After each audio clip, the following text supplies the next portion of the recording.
Ku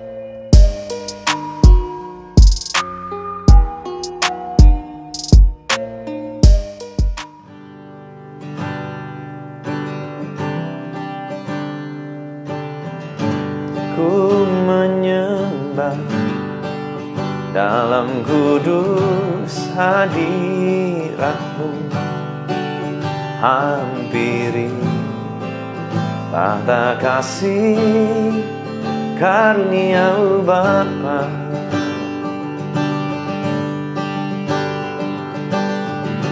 Ku menyembah dalam kudus hadirat-Mu, Yesusku, hanya Kaulah segalanya.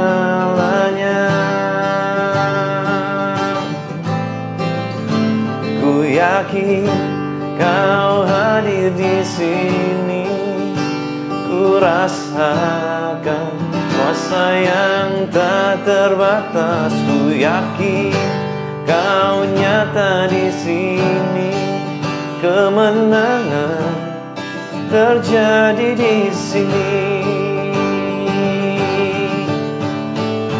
Ku yakin Kau hadir di sini, ku rasakan kuasa yang tak terbatas. Ku yakin Kau nyata di sini, kemenangan terjadi di sini, kesembuhan terjadi di sini, pemulihan terjadi di sini.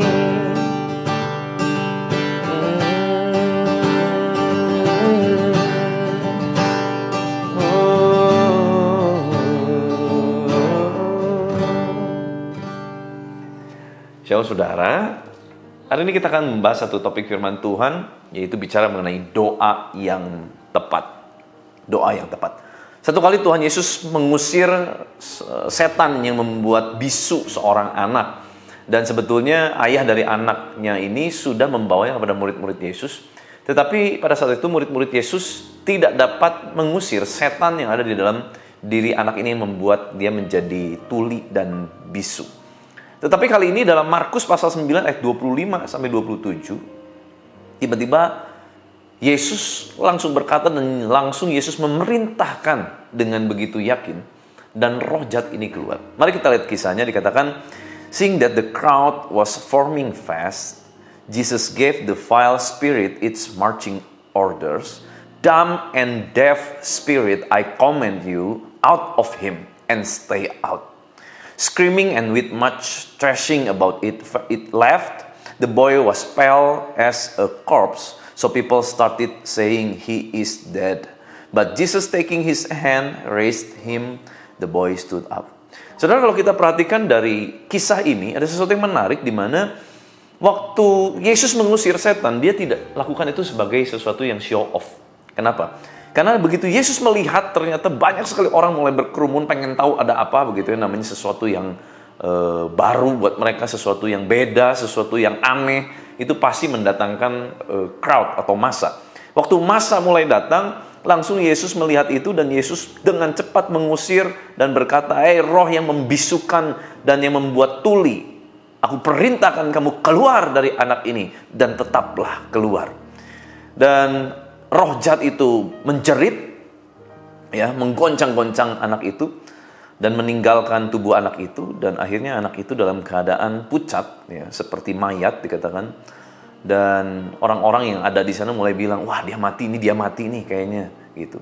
Cuman waktu itu Yesus langsung pegang tangan anak ini dan anak itu bangkit berdiri. Artinya anak itu tidak mati tapi dia bangun, dia sadar kembali, dia disembuhkan, dan roh jahat yang di dalam dirinya diusir, dia mengalami mujizat. Nah, ada poin penting di sini, ternyata Yesus itu bukan melakukan mujizat untuk show off.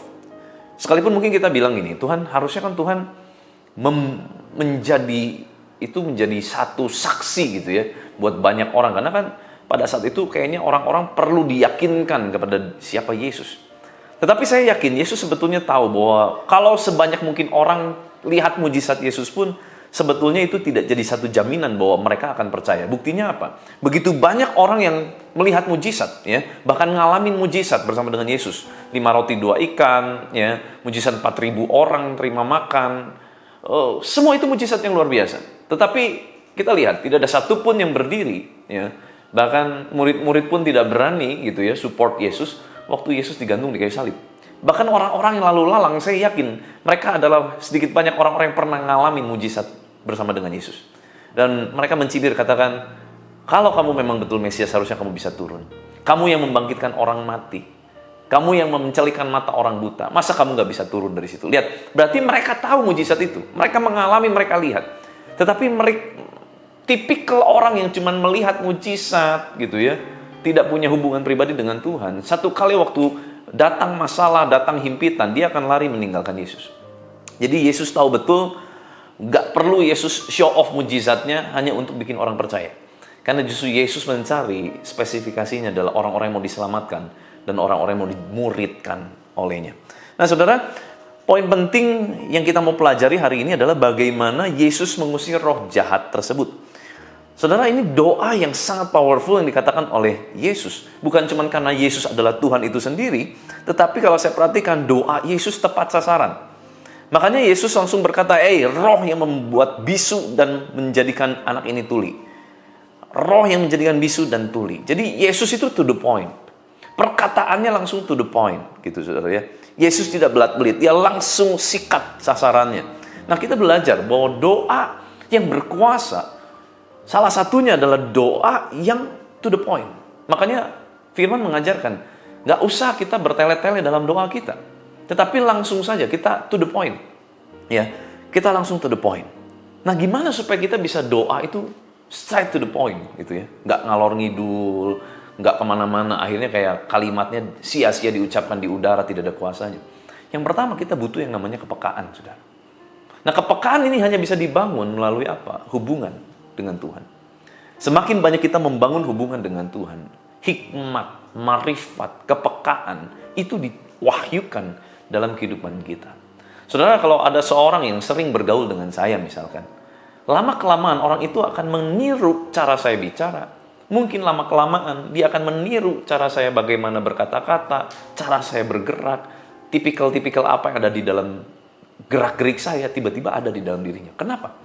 Karena terjadi satu impartasi. Nah, kalau saudara dan saya mau untuk ngalamin kalimat kita tepat sasaran, kita peka, kita tahu apa yang sedang kita doakan, maka kita tidak bisa tidak untuk intim dengan Tuhan. Saya rindu, saudara, hari-hari ini betul-betul kita ngalami intim. Makanya waktu Yesus berkata kepada murid-muridnya, murid-muridnya bilang begini, "Guru, kenapa ya? Kok tadi kita udah usir nggak bisa ya?" Tapi Yesus bilang, jenis begini hanya bisa diusir lewat doa dan puasa. Nah, berarti ada satu level keintiman, ada satu level yang berbeda. Bukan cuma percaya kepada nama Yesus, tetapi juga masuk lebih dalam. Kalau bicara doa, pasti ada pergumulan. Kalau bicara doa, pasti ada yang namanya keintiman. Kalau bicara doa, pasti ada yang namanya ketekunan. Disitulah ada sesuatu yang berbeda. Kalau bicara soal puasa, berarti ada satu kesungguhan hati yang lebih dari yang rata-rata. Nah, saudara, saya rindu supaya doa-doa kita adalah doa-doa yang powerful, yang berkuasa, yang straight to the point. Waktu kita berkata-kata, kita perkatakan kepada bisnis yang mati, kita perkatakan kepada kesehatan yang sedang tidak baik, kita berkata-kata kepada apapun yang terjadi yang tidak baik dalam kehidupan kita, langsung kita perkatakan itu straight to the point dengan hikmat Tuhan, dan mujizat itu terjadi. Saya rindu berdoa buat saudara.